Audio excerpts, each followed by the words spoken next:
Mauricio, Here. Luis, Here. Juan, Here. Juan, Josh? No, no. Valeria, Here. Roberto, Here. Ladies, could you go up a little? Because I can't get you back Juan. there. Here. Okay. Okay, as I said, we're going to discuss the War of 1812. Well, the war, the first battle was in Detroit, Fort McHenry. This was the inspiration for the national anthem, written by Francis Scott Key. You guys know the national anthem? Yeah. Yes.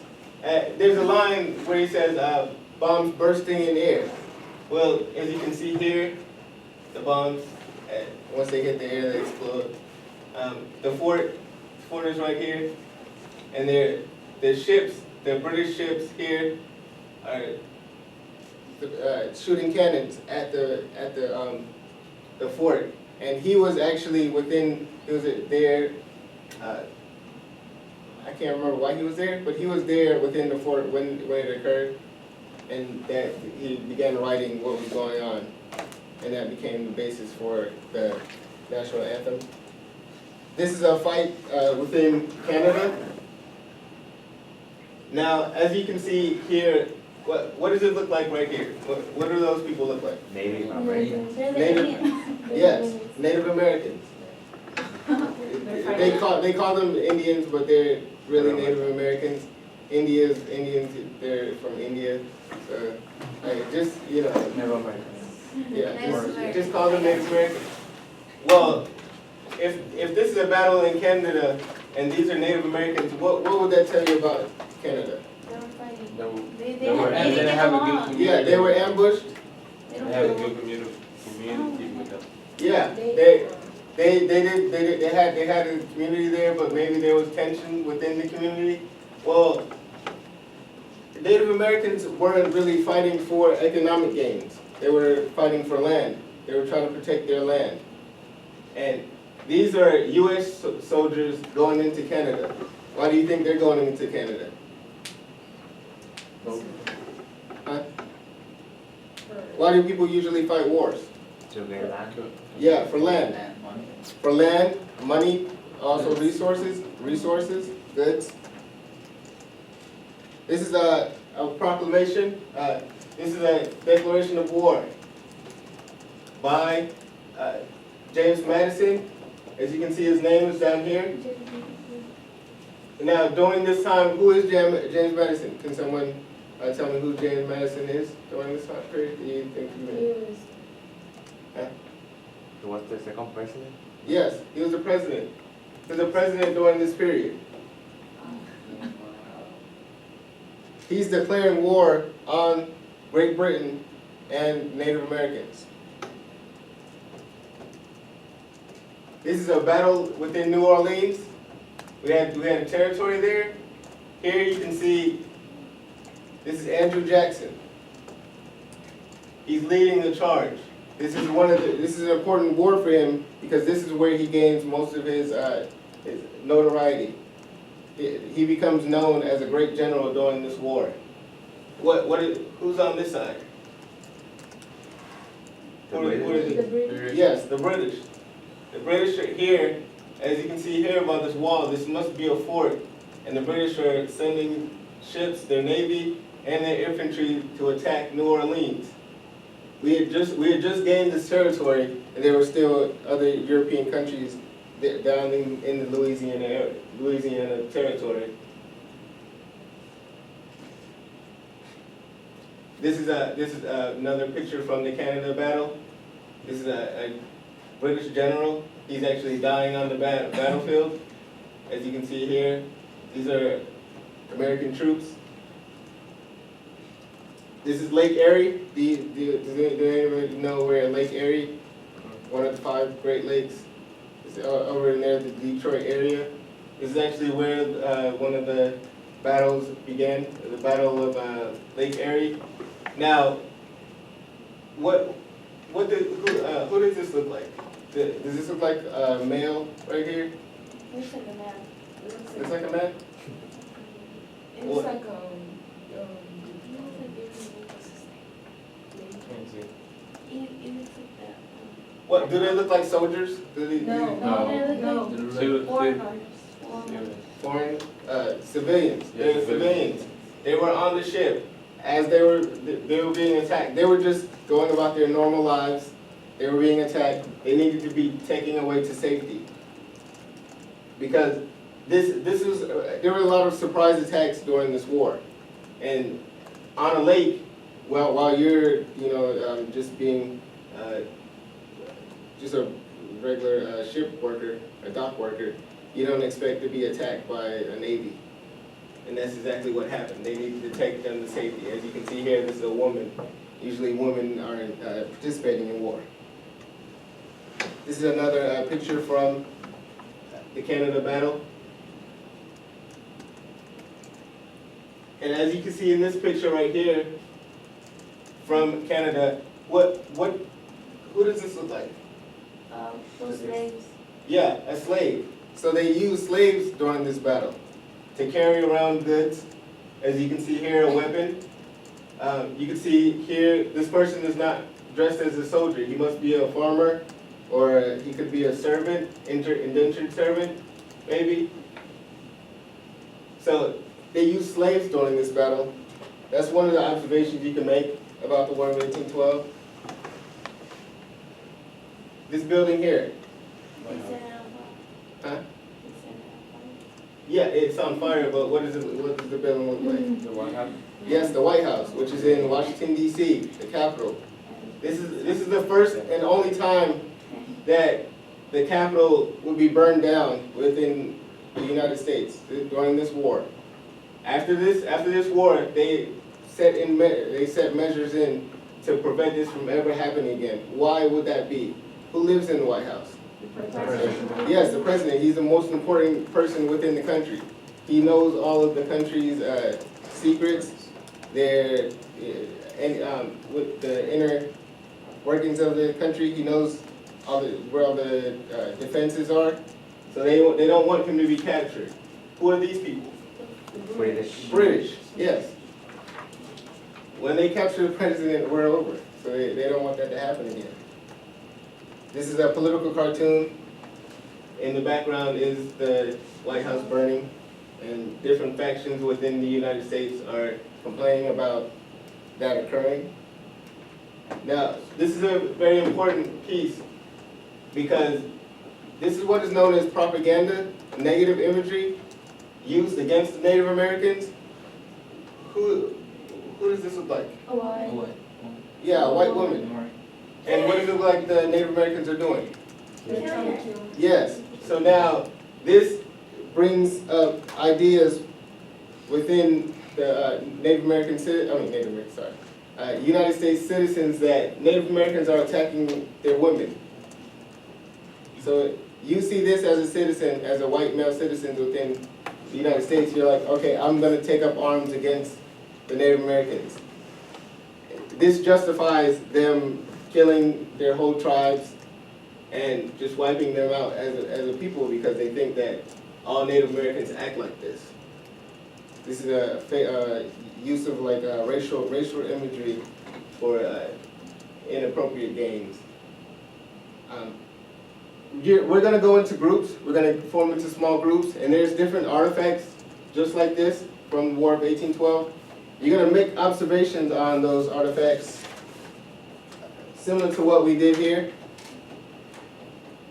Here in these boxes, site 1, 2, 3, 4, and 5. You're gonna make observations just like we did right here. Some of them you'll be able to, as soon as you see the picture, you'll be able to write down observations based on what we discussed here. All right, your groups are as follows. Gabrielle, Tigist, and Shayla, you're in a group. Aris, Theo, Luis, and Valeria, you're in a group. And Roberto and Juan, you're in a group.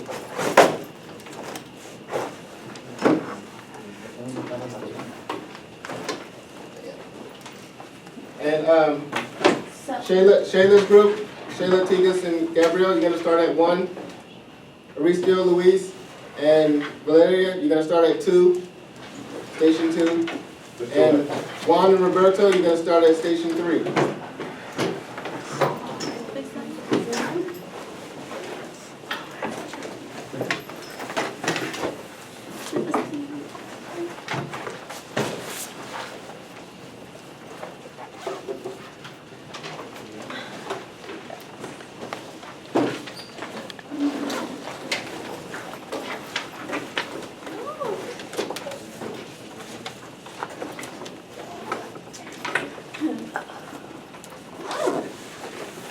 Okay, that's a copy of the national anthem. This is the original copy, handwritten copy. As you can see, it's written in cursive. This is most documents are written in cursive during this period. Now, the observations that I'm making is basically that this is a form of nationalism used to garner nationalism. Like, you hear this, and now you thinking, I'm American, I'm gonna fight for my country. This is a, yes. What is, you wanted that? This Is it one per group? Yeah, 1 per group. And this is the treaty, again, now, the observation we make is that James Who's ready? I'm not ready. Okay, I'll start ready. And then I'll switch. the whole large reference on the document. Now, after this document is written, they can start to, ¿Cómo estaban? Did you take Go them west. like that and you put them? they want to, the Americans wanted to go west, they can start going west now after winning this war, based on this treaty. What's your name, Miss? Okay. Now, this is at New Orleans. Tomorrow's Louisiana how territory. Now, based on just the observation you spoke of earlier. So which one are we doing? To rate site This is a slave, we use slaves for the war, to Canada. carry around items to the, We have to do this, didn't we have to do it? yeah, that's, you gotta make the observation. So first, I think is this one. Andrew, United States troops battle the British and their Indian allies yeah, they use along slaves, the sometimes Phoenix they make slaves. And then I had one with On the battlefield, Native Native Americans. Americans. Andrew Jackson, you put it standing on the field. What does it look like he's doing?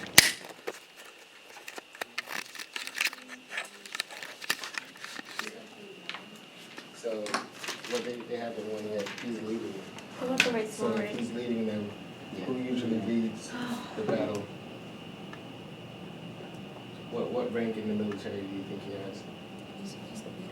Yeah, and the leader of the military is usually called?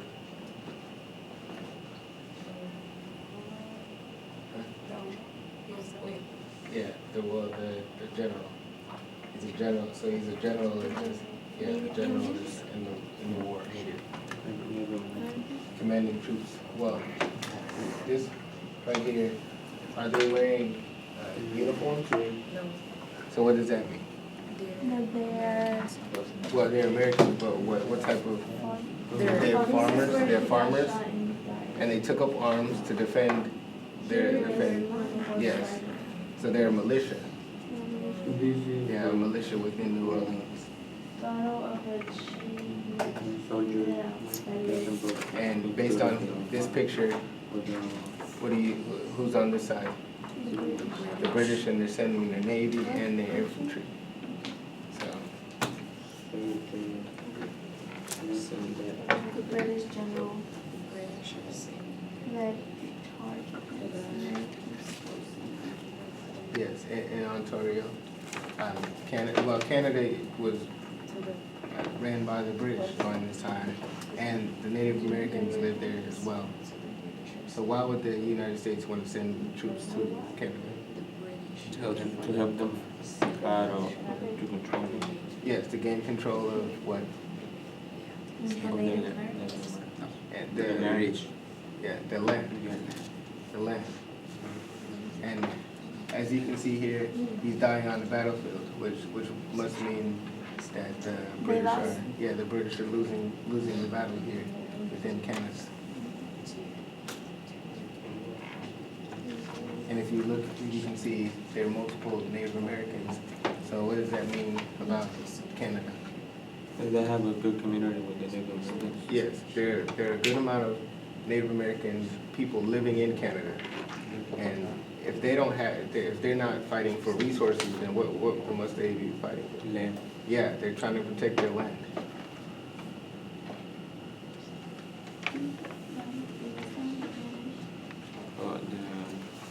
Yeah. So this is a little bit more difficult because it's just two documents from the war, the Star Spangled Banner and the Treaty of Ghent. Well, one thing you could get from the national anthem is that now people hear this and they think, I'm an American, I'm gonna fight for America. If you look today, like if you go to any sporting events, they're always gonna start the event with the national anthem. So and that came from this war. So you can write down an observation that this war began America's idea of nationalism. The identity that I am an American, and I'm gonna protect my country.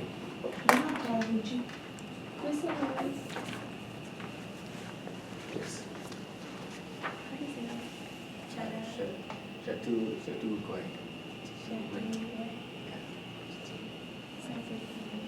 This is in, the main thing you want to remember about this is that this is being fought in Montreal, Canada. And as I told you before, they had Native American, a lot of Native American Here it troops. was like the British took over half the colony, Canada destroyed it.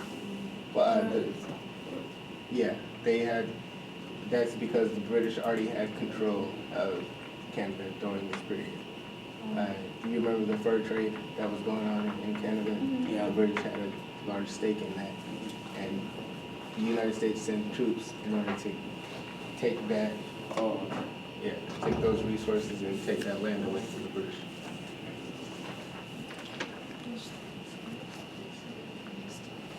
Oh, no, you're just going to make observations as you go from station to station. You're just gonna make observations of different sections. No, you're gonna work on that tomorrow. Today you're just gonna make your observations. The percentage the meeting were to New Orleans. They said because we just got that area, we just got that territory, and there were a lot of other European countries in that territory already, so they were able to send their troops. As you can see here, here within the South, they were able to send their troops along the sea here to attack New Orleans. And that's why you see here, you see a slave here. Well, there's still slavery going on within the South. They have a decent amount of slaves down there.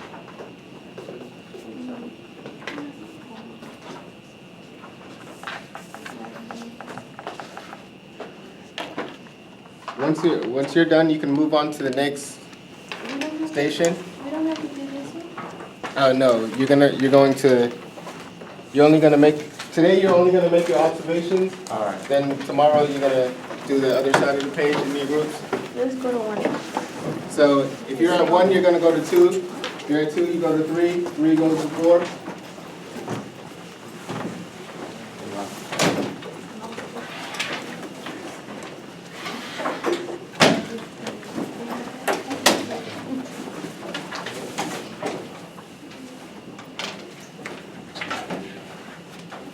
Here we have the national anthem written by Francis McGee The national anthem of of America. America. I don't know. Yes, well,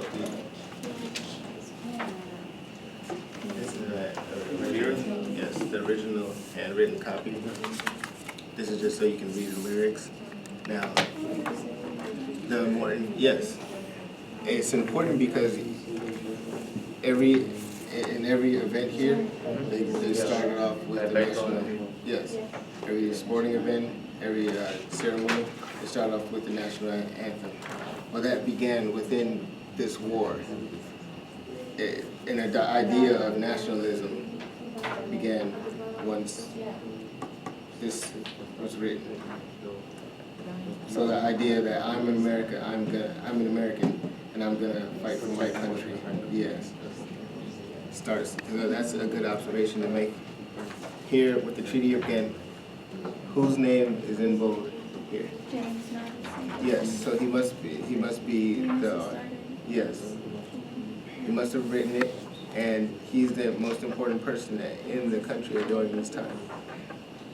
Another thing about this treaty is the war is fought for Western expansion. So once we win the war, what are we able to do? Control the land. Yeah, we're able to control the land to the west, so now we start moving west. We can control. And based on your observation of Canada, you saw that Native Americans were in the war, so now we're gonna start pushing Native Americans. Away from the lands. Yeah, yes, we're gonna start pushing them west as we take over the land due to the Treaty of Ghent. So,